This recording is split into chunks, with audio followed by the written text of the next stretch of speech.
Good evening, नमस्कार। मैं के पांडे, ए के स्टडी जोन के यूट्यूब क्लास में चैनल पर आप सभी का हार्दिक स्वागत है। स्पेशली आज की जो क्लास है ये टेट, सी टेट और सुपर टेट को ध्यान में रखते हुए स्पेशली साइंस का जो सब्जेक्ट है हमारे, जो हम कह सकते हैं साइंस का जो सिलेबस है उस पर बनाया गया है। और आज की क्लास में स्पेशली हम सिर्फ एक टॉपिक पे चर्चा करेंगे, सिर्फ साइंस की।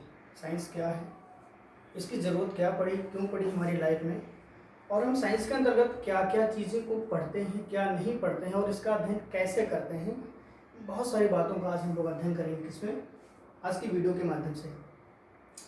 सबसे पहले बात करते हैं कि साइंस, सभी लोग जानते हैं, बहुत कॉमन सी परिभाषा है, विशेष ज्ञान ही विज्ञान है। विज्ञान दो शब्दों के मेल से बना है, बी प्लस ज्ञान। बी का अर्थ होता है विशेष और ज्ञान का अर्थ होता है नॉलेज से, या तो इसी को हम कह देते हैं विशेष ज्ञान ही क्या कहलाता है, विज्ञान है। साइंस शब्द की उत्पत्ति, एक बहुत अच्छा क्वेश्चन बनता है यहाँ से कि साइंस शब्द की उत्पत्ति किस भाषा से हुई है। तो साइंस शब्द की उत्पत्ति लैटिन भाषा के स्कायर शब्द से हुई है, जिसका अर्थ होता है या जानना, या दूसरे शब्दों में इसी को हम बोलते हैं नॉलेज, ज्ञान से। मतलब जो ये लैटिन भाषा का स्कायर शब्द है, इसका जो मीन्स होता है, मीन्स से तात्पर्य उसको बोलते हैं साइंटिया, या इसी को हम बोलते हैं नॉलेज या ज्ञान से ले लेते हैं। तो कहने का तात्पर्य हो कि हमारी ज्ञान अनुभूतियों का जो भी अस्त व्यस्त अध्ययन है, कह सकते हैं कि हमारी ज्ञान अनुभूतियों का या हमारे अनुभवों का जो भी अध्ययन है वो कहीं ना कहीं हम साइंस के अंतर्गत ही करते हैं। सपोज दैट ये जो साइंस की परिभाषा अगर ये देखा जाए तो बहुत सारे वैज्ञानिकों ने अलग तरीके से दिया गया। जैसे कि एक कॉमन सी परिभाषा है, क्रमबद्ध, सुसंगठित और सुव्यवस्थित ज्ञान ही क्या कहलाता है, विज्ञान है। उसी तरीके से जो साइंस है वो किसी भी विषय वस्तु का क्रमबद्ध अध्ययन है। क्योंकि जो साइंस शब्द इसमें 7 अक्षर, इंग्लिश के 7 अक्षर हैं, और उन 7 अक्षरों का थोड़ा सा डिटेल मैंने यहाँ पे एक देने की कोशिश किया है। पहली बात आती है हमारे भी यस। यस से तात्पर्य होता है सिस्टमेटिक, या इसी को हिंदी में हम लोग बोलते हैं क्रमबद्ध। निश्चित रूप से अगर हम क्रमबद्ध की बात करते हैं तो 1 2 3 4 5 6 ये क्या है, एक क्रम है, ना कि हम 1 के बाद डायरेक्ट 9 लिख देते हैं। ठीक, तो हमारा जो साइंस है वो कहीं ना कहीं विषय वस्तु का क्रमबद्ध अध्ययन करता है।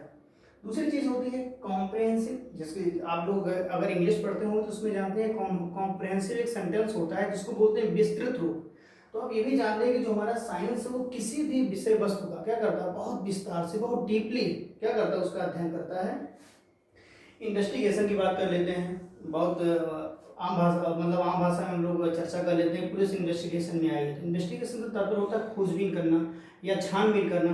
तो हमारी जो ज्ञान अनुभूतियां हैं या हमारी जो नेचर में विद्यमान चीजें हैं, हम उस पर क्या करते हैं, इन्वेस्टिगेशन करते हैं, खोज करते हैं। तो हमारा साइंस क्या करता है, खोज करता है। तीसरी बात आती है हमारे एक्सप्लोरेशन, या इसे को बोलते हैं एक्सपेरिमेंट। बहुत अच्छी बात यहाँ पे है कि साइंस एक ऐसा सब्जेक्ट है जिसका प्रत्यक्ष रूप से हम एक्सपेरिमेंट कर सकते हैं। ठीक, अगर जीवन की उत्पत्ति हुई है तो वास्तव में कैसे हुई है, निर्जीव पदार्थों से हुई है या सजीव पदार्थ आए कैसे, उन सभी का हम पूरी तरीके से क्या करते हैं, साइंस में एक्सपेरिमेंट कर लेते हैं। नेचर से तात्पर्य होता है प्रकृति। आप सभी जानते हैं कि हमारा जो साइंस है वो प्राकृतिक घटनाओं पर आधारित है, या कह सकते हैं कि प्राकृतिक घटनाओं का अध्ययन करता है।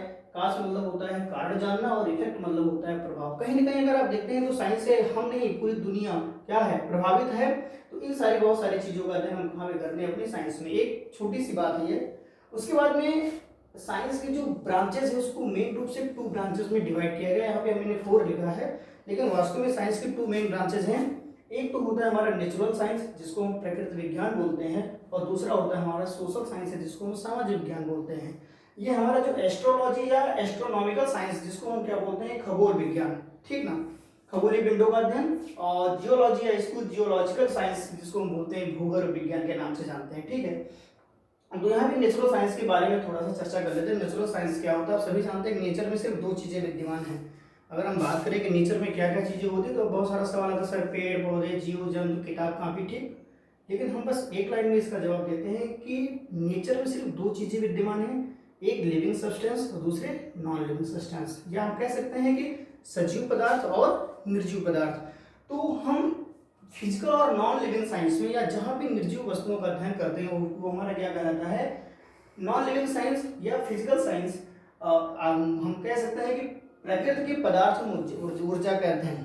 अगर हम बात करें ऊर्जा क्या होती है, सभी जानते हैं हमें कार्य करने के लिए किसकी जरूरत होती है, ऊर्जा की। ऊर्जा आती कहाँ से है? तो सभी जानते हैं कि हमें जो हम प्राकृतिक वस्तुएं हैं या कह सकते हैं कि पेड़ पौधों से जब हम भोजन करते हैं तो हमें वहाँ से ऊर्जा प्राप्त होती है। तो प्रकृति के पदार्थों ऊर्जा का जो भी हम अध्ययन करते हैं वो क्या कहलाता है? हमारा नॉन लिविंग साइंस या फिजिकल साइंस के नाम से जानते हैं। और फिजिकल साइंस में जैसे एक नहीं कई आ जाएंगे, लेकिन हमने स्पेशली दो का नाम लिखा है जो कि ज़्यादातर हम पढ़ते हैं किसको? फिजिक्स और केमिस्ट्री के बारे में।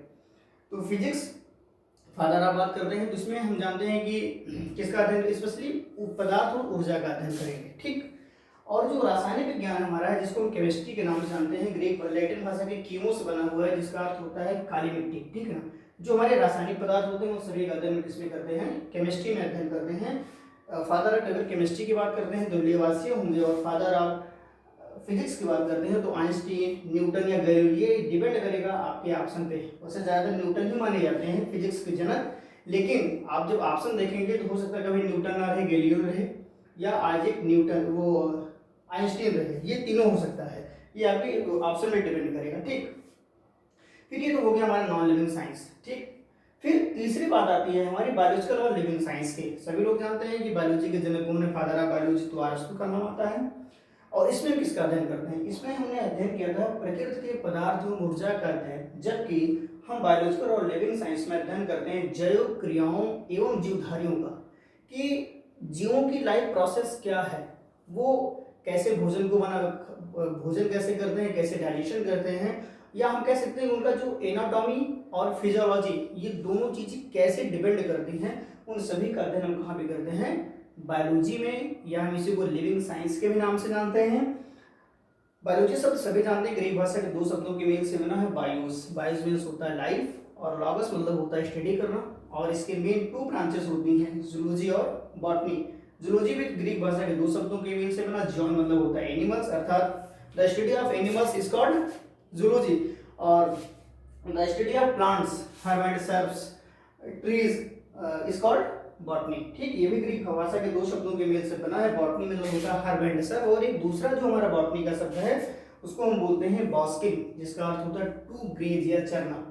अब यहाँ पे एक छोटी सी बात कर लेते हैं, अगर फादर ऑफ साइंस की बात करेगा तो न्यूटन, फादर ऑफ बायोलॉजी की बात करेगा तो अरस्तू, फादर ऑफ जूलॉजी की बात करेगा तो भी अरस्तू, फादर ऑफ बॉटनी की बात करेगा तो थियोफेटस, फादर ऑफ फिजिक्स की बात करेगा तो न्यूटन, गैलीलियो या आइंस्टीन, और अगर फादर ऑफ केमिस्ट्री की बात करता है तो लेवासिए। और साइंस शब्द की उत्पत्ति लैटिन भाषा के स्कायर शब्द से हुई है, ठीक है।